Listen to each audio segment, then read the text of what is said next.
замещение топонима Крым топонимом Таврида всегда проходило в период резкого, на грани войны, обострения отношений России и Турции. И вот сейчас, не глянув святцы, опять поднялся вопрос заменить тюркское Крым на псевдогреческое Таврида.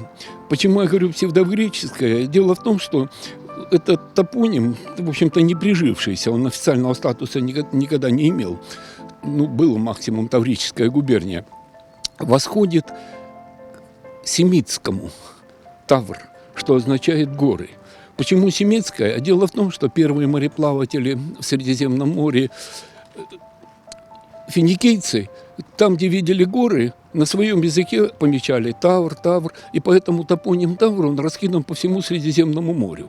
И подача его от греческого общества – это, в общем-то, парадокс. Все эти инсинуации и спекуляции по поводу переименования Крыма в Тавриду не выдерживают какой-либо критики, как с точки зрения исторической науки, так и вообще реального понимания дел в Крыму.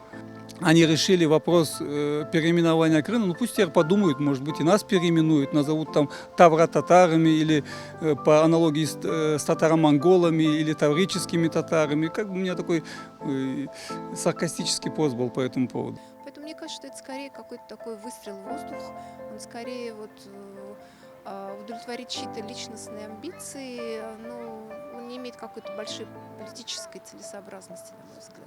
Сам процесс, вот если бы он был бы форсирован, то он бы взбудоражил крымскую общественность. Конечно, были бы дискуссии, были бы обсуждения, было бы какое-то напряжение в отношениях, потому что каждый вкладывает в эту идею в какой-то свой смысл и видит какие-то свои идеи, которые стоят за этим переименованием. То есть однозначно это могло быть какое-то перенапряжение.